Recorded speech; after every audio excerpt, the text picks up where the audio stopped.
Welcome to the Genealogy Gems podcast, providing quick and innovative ways to make the absolute most out of your research time and creative ideas for sharing and displaying your family history. I'm your host, Lisa Louise Cook.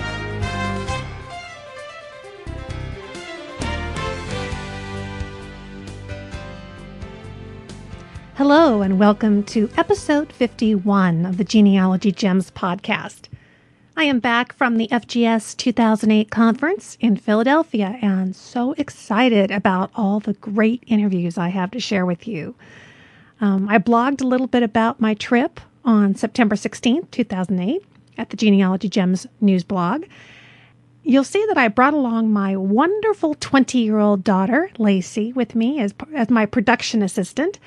And it taught me a lot about how to get your kids to help you with your family history endeavors. Okay, actually, it's sort of a tongue-in-cheek approach, but you get the idea. Lacey didn't really need any heavy persuading, and I gotta tell you, she was invaluable to me out there. She was running the video camera and taking photos and running errands all over the convention center. If you've never been to the downtown Philadelphia Convention Center, your feet are probably thanking you. I mean, this place was supposed to be big. I knew that. So Lacey and I went out and we bought some new shoes. And I got these really cute blue and white flats and with real cushy soles that were super comfortable. So I was really proud of myself for thinking that I was ready for all that walking. Wrong. Put it this way. The first morning, by the time I walked from my hotel room through the lobby, up the escalator, through the halls, across the ballroom, through the convention center, into the exhibit hall, I looked down and the back of my heel was bleeding all over my pant legs. I'm so sorry if you're eating breakfast or something while you're listening to this. But honestly, it was crazy. Since I headed over early, I text messaged Lacey back at the hotel room to bring me my old, tired, brown shoes. And I wore those the entire time. They did nothing for the outfits that I had brought along to wear, but my feet would never have lasted those 4 days without them. So I was glad that I brought them. So I looked kind of dorky, but it was all for a good reason, to get the most out of the genealogy conference. And there was a lot to get out of it. I got a chance to give one of my favorite presentations, a topic that I've talked about here on the show, and that is about family history craft projects and specifically creating compelling items that can easily convey to the non-genealogist in your life what you have learned and, why you find your family so fascinating. So we talked about the sweet memory candy bars and wall displays and all kinds of fun stuff. And the audience had a lot of great ideas as well. I learned something from them. So it was a lot of fun. Then, of course, there were a lot of great classes that I got to attend.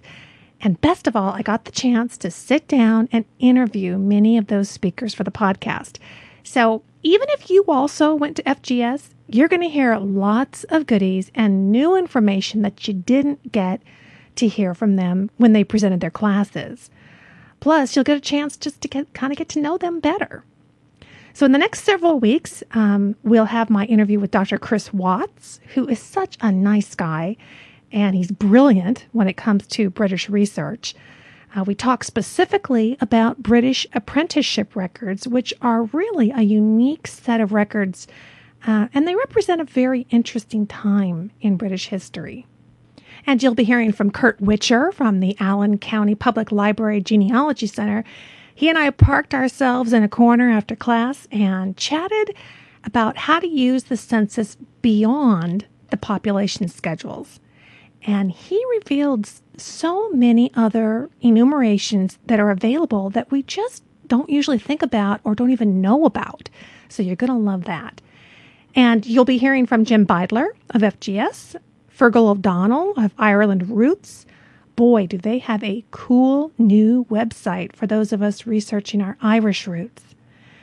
Leland Meitzler of Everton Publishers, Rick Kroom on military records. I have Jan Davenport, who's the chair of the 2009 FGS conference in Little Rock, Arkansas. And the list just goes on and on. So be sure and subscribe to the Genealogy Gems newsletter. if you haven't already, because that's where I'll be sending out announcements about which interviews are coming up when. So just go to genealogygems.tv and click on the sign up for the free podcast newsletter button. It's very simple. Now, when I wasn't running around the gigantic convention center, I was hanging out at the Family Tree magazine booth in the exhibit hall with editor Allison, Stacy, and managing editor Diane Haddad. And they are just awesome. And we had a great time. Oh, and we found the most yummy Italian restaurant called MacGenealogist. I think that's how you say it. Now, I think this is a chain on the East Coast, but for two West Coast gals like Lacey and I, this was a real find. Of course, the night we all went to dinner, it was so funny. It was 90 degrees outside. And get this, the restaurant's air conditioning and the ice maker were broken. It was so funny because we were taking turns with other patrons in the restaurant, fanning the air with these huge menus, trying to cool each other off. But the great food made up for it, and Lacey and I even went back a second night because it was so good. And thankfully, the air conditioning was back on that time. Now, while at FGS, I also got some interviews done for the Family Tree Magazine podcast. And in fact, Diane Haddad and I recorded her News from the Blogosphere segment. And this is a unique one because we also videotaped, or I should say that Lacey videotaped it. So you can find the video of Diane and I touring the FGS exhibit hall and chatting at the booth, both at the Genealogy Gems YouTube channel as well as the Family Tree Magazine YouTube channel. And I'll have links to both in the show notes for this episode, which is number 51. And in fact, while you're at the Genealogy Gems news channel, you might want to click the subscribe button, which allows you to be notified when new videos are published, so that you don't have to keep checking back. So that's pretty convenient. And finally, my article, Hitting the Airwaves, is now out in the November 2008 issue of Family Tree Magazine, which you will find probably at places like Borders Books or Barnes & Noble, I think. Or certainly it's available at their website, familytreemagazine.com. And if you have genealogy friends who haven't yet dipped their toe in the podcasting pool, this article will hold their hand through the whole process and get them all set up just like you so they can listen to genealogy podcasts as well. Plus all the other kinds of podcasts that are out there. There's just a huge number of them.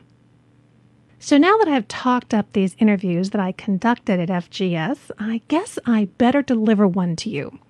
So we're going to start off with the guy at the head of this year's conference, Jim Beidler, to find out just what went into pulling it off.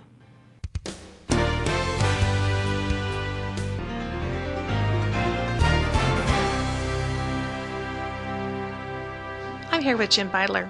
He's an awfully nice guy because we recorded a terrific interview and Little Miss Podcaster here didn't press the right button or some such thing. So I have him for 5 or 10 more minutes, and he's going to talk to us because he is the co-chair of this FGS conference.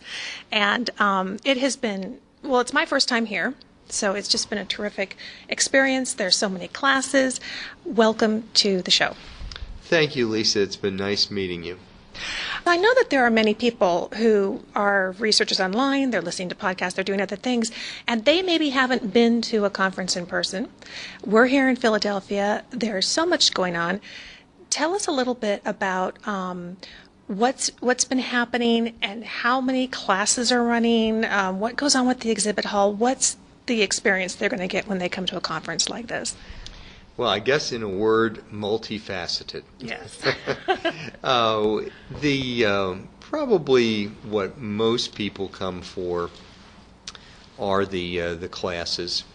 There are some 200 lectures during the 4 days of the conference, everything from society management, since Federation of Genealogical Societies is a society of societies, right? As well as ones on ethnic groups and ones on repositories, and some on even more esoteric topics. But then also another favorite part for people is the exhibit hall. We had over 100 vendors on site. and also did some experimental things. For instance, we had a grand opening on Wednesday night of the conference, the first night of the conference of the exhibit hall. Previous years we've only done 3 days of exhibits. And we also had in there a special documents display of facsimiles, as well as an Ancestors Roadshow where people could get one-on-one advice for free from a professional genealogist. Terrific. And then also a live events corner, which I believe you were a part of, Lisa, talking about podcasts. The idea of the live events corner was to showcase technology in the exhibit hall. And that was a first for you guys this year, correct? Because the participants had a chance to come in and check out that exhibit hall without worrying that they were going to miss a class. That's right. They had extra time for that. Terrific. So I'm looking at the 8 a.m. to dinner time type schedule. How far in advance did you have to start planning this event? Generally, 2 to 3 years before the conference is when the planning starts, with a site visit, talking to usually a visitors bureau for the area, as well as a local group to be a lead local sponsor. Wow. So you've already then got 2009 in the works, and I understand you were just telling me that you made an announcement last night about 2010. Tell us where the FGS conference is going to be. Well, for next year we're going to be in Little Rock, Arkansas, and we have my mantle is being passed on to another FGS board member named Jan Davenport, who is from Arkansas, and her planning is well underway. She almost has her program finished for next year. And then in 2010 we're going to be in Knoxville, Tennessee, and there we have Mark Lowe, a prominent genealogist, nationally known, is the NCC, that is the National Conference Chair, and he's going to turn the reins over to another local person, Cheryl Henderson, next spring. Let me guess, in the last year you haven't been doing a lot of personal research. It sounds like this is a really big job. What happens for you now that this is the final day of the conference? What are you doing next? I'm primarily a writer and a lecturer, and so I will be getting back to doing a lot more freelance writing, as well as speaking to groups regionally and nationwide. And where can listeners find some of your writings? Well, kind of my steady gig is that I have a weekly newspaper column called Roots and Branches, and that's online at the Lebanon Daily News website every week. Terrific. Now, I know I'm a member of my local genealogy society, and I think I'm the only one here this year, although we had some people come last year. Give us your elevator pitch for why society members who are listening to this podcast should start making plans and come to a future FGS conference. Well, I'd say probably the biggest reason. I mean, it's nice to be a part of your local society and the networking opportunities that gives you. Well, coming to a national conference, that puts those networking opportunities on steroids, and you never know if the luncheon you go to at a national conference, you're going to be sitting next to someone who has solved the brick wall that you've been working on 20 years. You know, it's so true. It started for us. I'm here with my daughter at this conference. We got on the shuttle to go from the airport to the hotel, and I met somebody that I had on my mental list that I wanted to connect with, and I know there are many, many people here. It was amazing serendipity to run into her. So thank you, Jim, so much for talking with us a little bit. It's kind of inspiring to think about making plans to come to the next conference.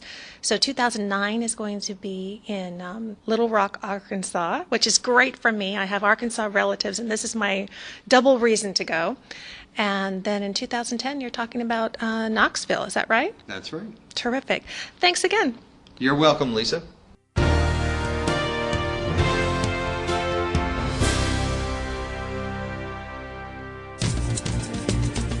Profile America, Tuesday, September 23rd. One of our all-time favorites has an official birthday this week. The ice cream cone, patented by Italo Marchioni in 1903. A recent immigrant to the U.S., Marchioni was an enterprising pushcart vendor in New York City, where he sold flavored ice in paper cones. These were messy and inedible, so in 1896 he came up with the idea of pastry cups, formed from thin waffles. A similar discovery was made at the St. Louis Fair in 1904. Now, any place where there are people and fun going on, you're sure to find ice cream cones. We each consume more than 24 pounds a year of regular and low-fat ice cream, sherbet, and frozen yogurt, much of it in cones. Profile America is in its 12th year as a public service of the U.S. Census Bureau. I've got more gems coming up for you, including something from Mac users and a great little tool to help you get more out of the census records right after this.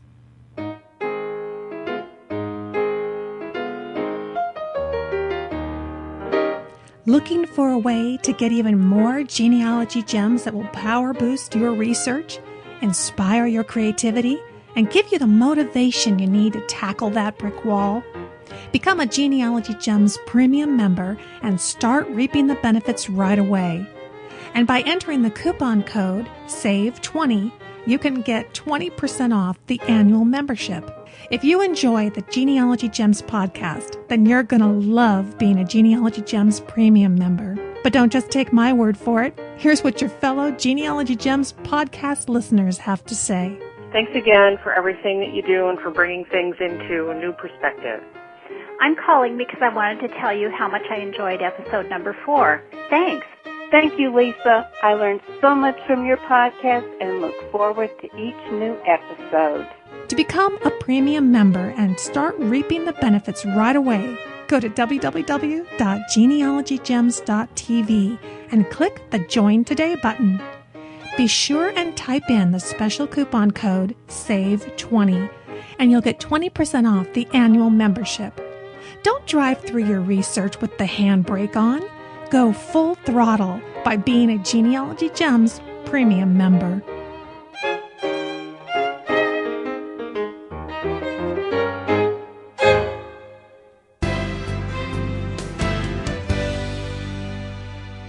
Back in the very early 1980s, I was working at Radio Shack, just about the only woman working there up in Washington State at that time. And I remember the excitement when the TRS-80 computer came out. Well, when there weren't customers around, I would hack around a little bit on it and try to see what I could do with it.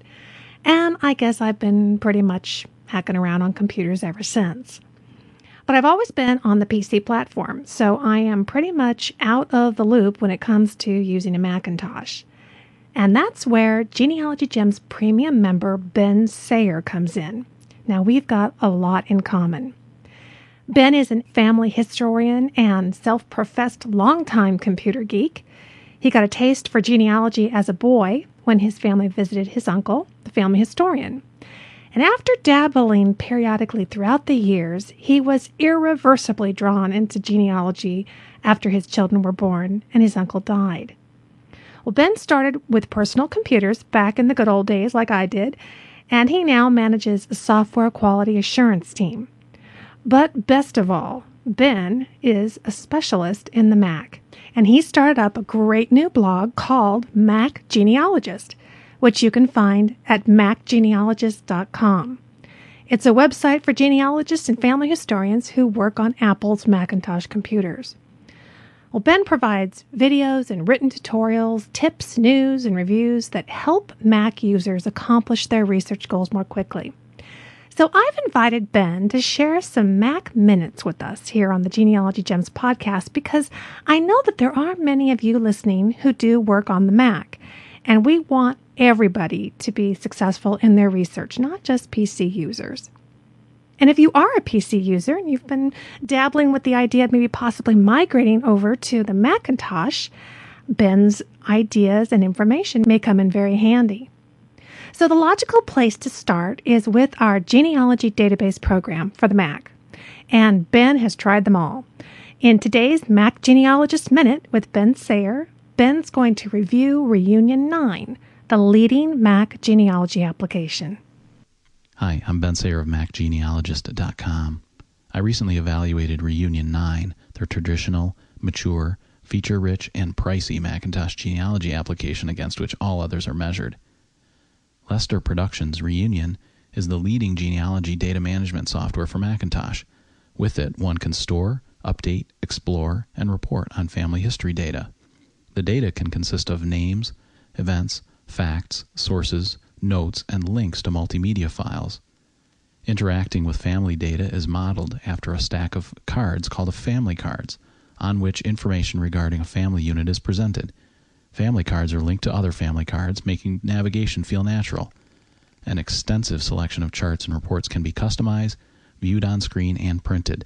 Some charts can be printed as wall charts. Reunion 9 is compatible with Intel and PowerPC Macs running macOS 10 versions 10.3 to 10.5. It's available as a download or physical package with a CD. Surprisingly, it's the same price, $99 US for both versions. An upgrade from a previous version costs $59 US for CD or download. A crippled demo is available. I posted a comprehensive table of features on the MacGenealogist.com website, so I won't cover all the capabilities here. Instead, I'll describe remarkable functionality and behaviors I observed or found lacking during my evaluation. Each application reviewed in this series will be subjected to the same set of scenarios designed to represent normal usage. I started by looking at data entry and citations. Manually entering surnames and place names is quick, thanks to the Speed Names feature. Speed Names make entering names quicker. It automatically completes surnames and place names from up to 2,000 previously entered names by suggesting completions as each letter of a name is entered. Source citations are entered once and can be applied to other fields thereafter by selecting from a list. This is handy in that one needn't enter all of the information about a cited source multiple times. It's not as convenient as it could be. Selecting a previously used source is needlessly tedious when entering multiple pieces of information from the same source. 3 steps must be followed for each piece of cited data after the first one from a source is entered. This may not seem bad to you. In fact, it didn't seem to me until I entered the same data and source information into iFamily for Leopard, a different package. Its active source feature eliminates the repetitive selection of the source. Try it. I think you'll be surprised at how natural it feels. The source tools offer several functions for managing source and citations. One can list or mark all people for whom a selected source is cited. The source tools in Reunion offer several functions for managing source and citations. One can list or mark people for whom a selected source is cited. Another tool lists unused sources. This is a good spring cleaning task to perform, as is cleaning up unlinked people. The source list can be exported as a report, as can the usage of all sources. Source detail can be searched separately from other data. Finally, there is a match and merge tool for sources, much like the one for people. After data entry and citation, I switched my attention to management tools. Reunion support for multiple relationship types, for example, adopted, step, and foster children, is clumsy at best. It's based on creating duplicate children to include on the family cards of other parents. This means that the child appears on more than one family card. While the preferred parents can be identified, the solution has the feel of a kludge. Next up in my evaluation was the data import and export. Reunion 9 will import files from previous versions, 5 through 8. Reunion 4 data cannot be imported directly by Reunion 9. It can be sent to the company for them to convert and send back to you. The program also does a remarkably good job of importing data in tab and return delimited format, such as those a spreadsheet or database can export. Data can also be exported in a delimited format. I assume the functionality is rarely needed, but it's there and it works. On the other end of the utility spectrum is the GEDCOM import. Starting a family file with a GEDCOM file is a simple matter. Similarly, adding data to an existing family file from a GEDCOM file is easy. After selecting the GEDCOM file, one is presented with some helpful options such as automatic flag and mark, automatic source, and strip extra commas from the place fields. One also has the ability to change the mapping and naming of a person and family fields. Reunion was able to correctly import all of the records in my test files. Once the data was in Reunion, I looked at views, charts, and reports. Reunion provides the standard views of data as well as some unusual ones. There are several versions of the family card view. One significant among them is the one displaying LDS events. One can even create custom views of one's own design. A nearly complete set of standard charts are included: pedigree, descendant, fan, relative, and timeline. There are no charts for DNA. Chart editing capabilities are extensive. The charts displayed on screen have an annoying tendency to display only a fraction of the diagram. A better choice would be to have them fit the diagram to the window by default. Many reports are available, and the ability to customize them is outstanding. There are notable reports missing: the narrative, DNA, place and events, and to-do lists. The destination of reports can be set to your word processor, Safari, iDisk, and printer. The output formats supported are rich text format, plain text, and web folders. Reunion supports web publishing through these web folders. Web folders are a system of folders and files formatted for display using web browser. Naturally, making these available on the internet involves a web host and some technical skills. A welcome feature for family reunions and gifts is slideshow creation. It will combine images linked to people and families into a slideshow that can be saved or exported as a movie file. The images to be included can be limited to a specific set of people, and families can be individually excluded. Pictures marked as sensitive can be automatically excluded, and images selected can be limited to those marked preferred. The built-in help is excellent. The context-sensitive help for each dialogue is concise and comprehensive. It is available by simply clicking the ubiquitous question mark icon. Updates to Reunion have historically been few and far between. Fortunately, this is seldom an issue because the program is rock solid. It would be hard to go wrong buying Reunion 9 unless the price is an issue for you. However, there are some groups of people that would be best served by other software. See my reviews of other Mac genealogy software for those recommendations.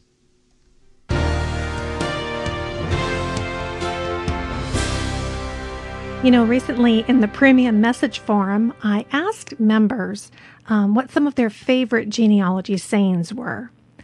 Pat posted a response saying that she loves the license plate holder that she received as a gift. It says, "Collecting Dead Relatives," and she says that certainly explains it all when her car is parked roadside by a cemetery. She says, "Everyone knows it's my car in the parking lot, and that's for sure." And she also wrote that another favorite saying that she got was from her mother, which was, "The nut doesn't fall far from the tree." She says this proves almost every day in the genealogy hunt. Well, I thought it would be a good idea to get some other people in on the fun, so I asked some of my fellow genealogy podcasters to chime in on some of their favorite genealogy sayings.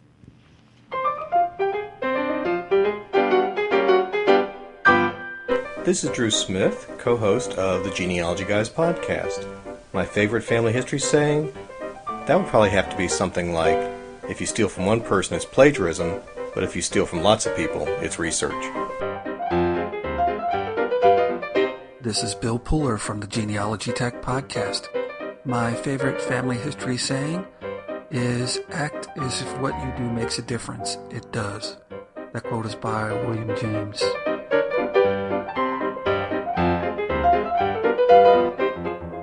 Hi everybody, Old Mert here, host of Dear Myrtle's Family History Hour genealogy podcasts. Going on a genealogy cruise is the next best thing to being locked up in the family history library with 3 million rolls of microfilm. This is George Morgan, co-host of the Genealogy Guys podcast.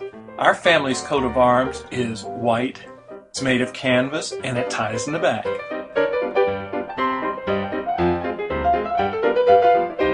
Coming to you from the Irish Roots Cafe at irishroots.com, I'm Michael Laughlin. The family saying for the day is, "By Mac and O, you'll always know a true Irishman," they say, for he wears his Irish afore his name each and every day. Hello, this is Anna-Karin Fander from the Anna-Karin's Genealogical podcast. I bought a bumper sticker when I was in California. It said, "Genealogy, when you confuse the dead and irritate the living." Because that's exactly what happened when you ask people too much about family history. If they aren't interested, they are rather irritated. And I will thank Lisa for her excellent podcast.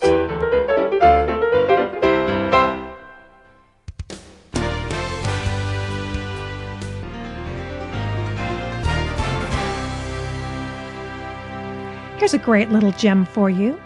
The census is full of terrific data. We all know that. But have you ever run across an abbreviation that stumped you?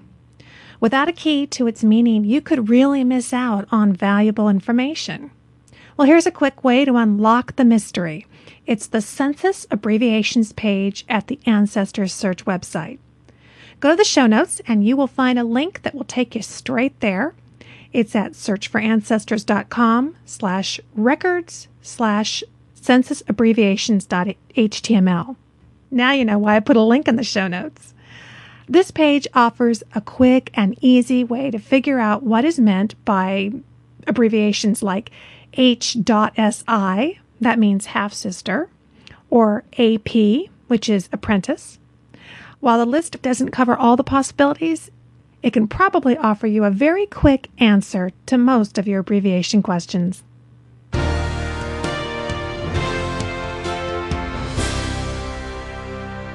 Well, we've come to the close of this episode of the Genealogy Gems podcast.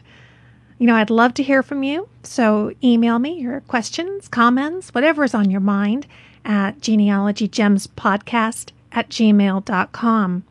This is your show, and I read and reply to every email.